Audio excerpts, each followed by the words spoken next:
Welcome. We're doing another knife video. We haven't done one in a long time here on the channel, so I thought I'd bring out this beautiful knife for you guys. This is the Cold Steel Tai Pan, and it's a gorgeous blade, dagger slash trench knife, and it's, I'd say, about 12 inches long. You can get the specs off the Cold Steel website, so I'm not too concerned about it. But roughly speaking, I'd say it's about 12 inches long and probably 6.5-inch long blade. Nice guard here for stabby motions to keep your hand from going forward on the blade. It's a double-bladed dagger and has a pommel here on the back, a really sharp one for strikes that way. Has the same sort of handle that the Cold Steel Gurkha Kukri has, which I'll show in a little bit. I forget what they call this rubber stuff, but it's really grippy in the hands, which is nice. I could see it maybe would wear down over time and a lot of handling or use, but this is not really the type of blade that's going to get a whole lot of use or handling because it's so purpose designed. And of course, the purpose is things like trench warfare. That's really the only purpose that you have for a knife like this. It doesn't make a good kitchen knife. It doesn't make a good camp knife. Its task is basically trench warfare. And so we're going to talk a little bit about that today and what I think about this type of a blade in that situation and whether or not I might recommend something else. Anyways, gorgeous, gorgeous blade. This one's in CPM 3V steel, which is an awesome tough steel as well. I assume that it's a stick tang down in here, meaning the width of the blade up here doesn't follow through all the way down the line of this. It likely goes into a much smaller piece of tang that runs down the length, and then the pommel fixes onto that. But that's okay. I'm sure it's still a very sturdy blade coming from Cold Steel. And really, when you put this in context with some of the stuff that was used years ago in trench warfare, sometimes they were taking the spikes that you would get your barbed wire along, that you'd run your barbed wire through, and they would just bend those and shape them into daggers. There was all kinds of stuff used back in the day in trenches, so the quality of these modern knives probably far surpasses anything that we could have bought in the past, which means I really wouldn't question the quality of it. I think it's fantastic. And the sheath as well, it's not bad. It's sort of a Kydex. I forget what Cold Steel calls their proprietary thing. But there it is, Secure-X sheath. So it is a really nice sheath. It snaps in and out of it really well. It was a little bit tight when I first got it, but it comes and goes really nicely now. The only thing I really don't like about the sheath is that it has this thing hanging off of it instead of having a clip here on the back. I think they would have been far further ahead to have just put a clip on the back that you could put down over, you know, your waist or whatever, as opposed to having this material here. So it was a bit of a cheap out maybe from Cold Steel. Hello guys. So before we start the video, there's an I Spy. Try to look for the army man. Yeah, so in line with our trench warfare theme here today, Leo's hidden one of his little army men somewhere around in the view of the camera. If you can find it, put it in the comments. All right, so going back to this then, we have the beautiful Cold Steel Tai Pan. I love this knife. It's balanced really, really nicely. It's really agile or fast in the hand. I could see it being a fantastic, you know, purpose-built tool as a trench knife.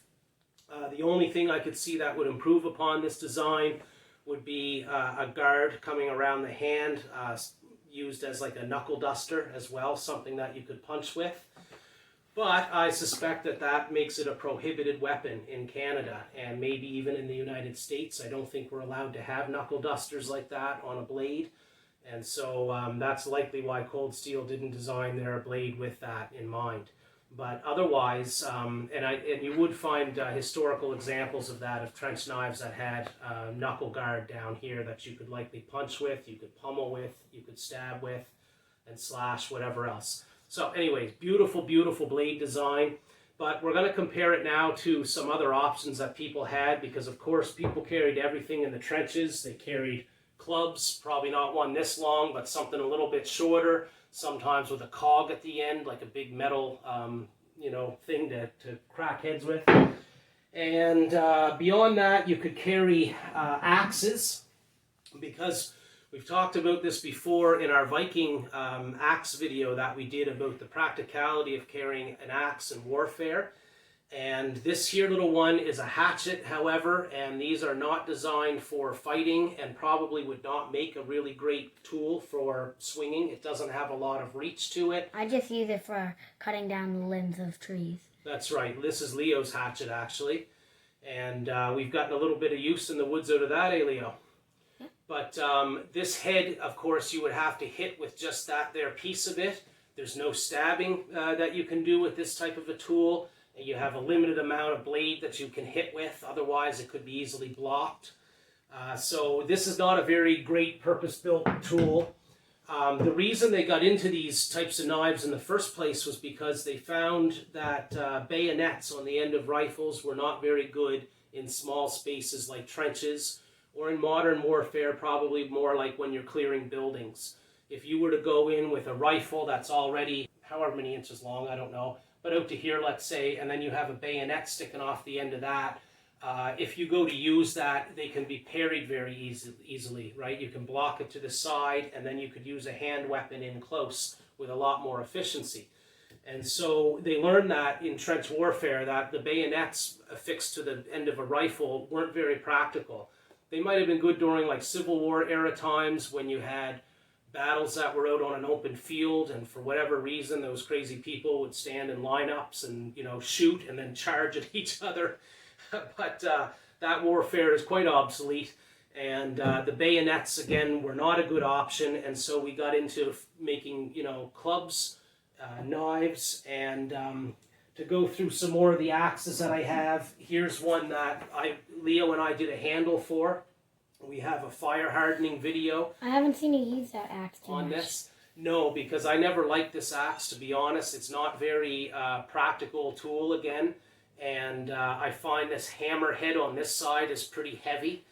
But you've got a hammer for clubbing there. I put a sort of a spike on the end of that for thrust motions. And you've got your axe blade over here. So this would be like a halberd or something you would call it in medieval times. And it's a cool little tool for weapons, but again, you have a lot of shaft here that could potentially be blocked or deflected, and very little actual cutting edge to hit your opponent with. And that is not really a very practical tool. Same as this here. This is a tomahawk, and these were both CRKT, Columbia River Knife and Tool tomahawks. I also don't see you use that one too much. No, now this one I actually do like a lot. It's very lightweight, and if I'm just going out walking with the dog and I think I'm going somewhere where I might want to make a trail, this is a great little thing for just limbing, you know, limbs out of your way. And I could see this being used as a weapon in sort of trench warfare again, because they used a lot of clubs with metal ends and stuff on the end, so this would be an effective tool. And it would certainly be more useful for a person if you had to also do firewood or do any kind of camp tasks at night to stay warm and look after cooking. This would be a better tool than having something like a dagger, because you're not going to make firewood with your dagger or do, you know, any sort of practical tasks for the most part. But this one here would be a little bit more of a practical tool. Again, you lose the ability to thrust with it, and when you swing it as well, it can be easier blocked than what a knife blade can be.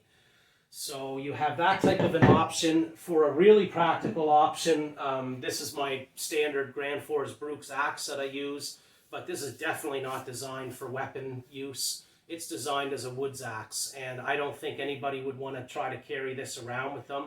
Just the weight of it and the way it's designed, it wouldn't make a very practical weapon.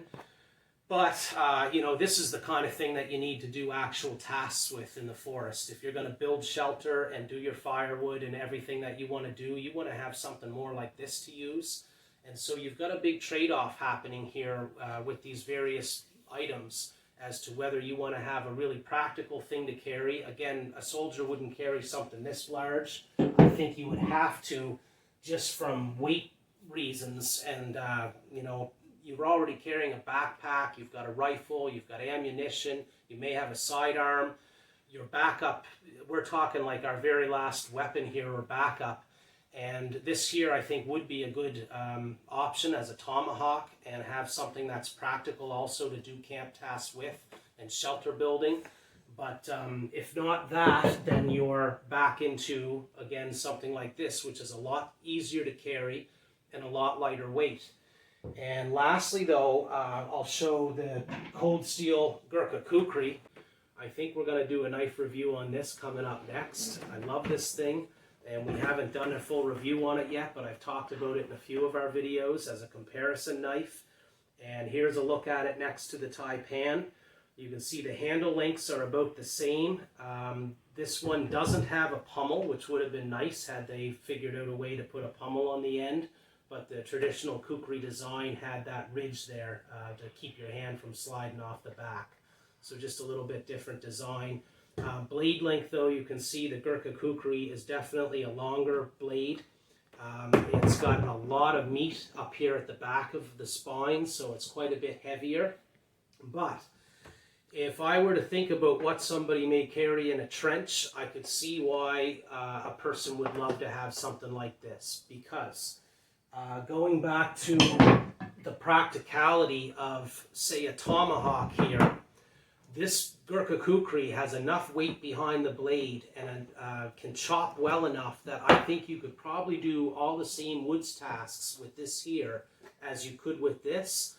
But you can see you have a far bigger blade edge on it, and you still have the capacity to thrust with this as well as chop.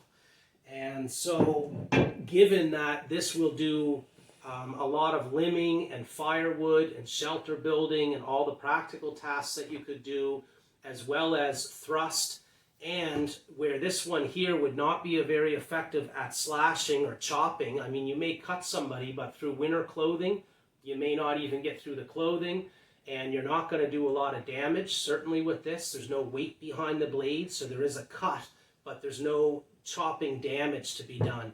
This here thing lands like a train down on you. If this were to hit your arm or something like that, I could see it lopping it off. And so, and you think in the heat of battle with adrenaline going and things going on around you, and you're in an enclosed space like a trench or clearing a building, I think people are far more apt to just swing than they are to pick a targeted spot to thrust.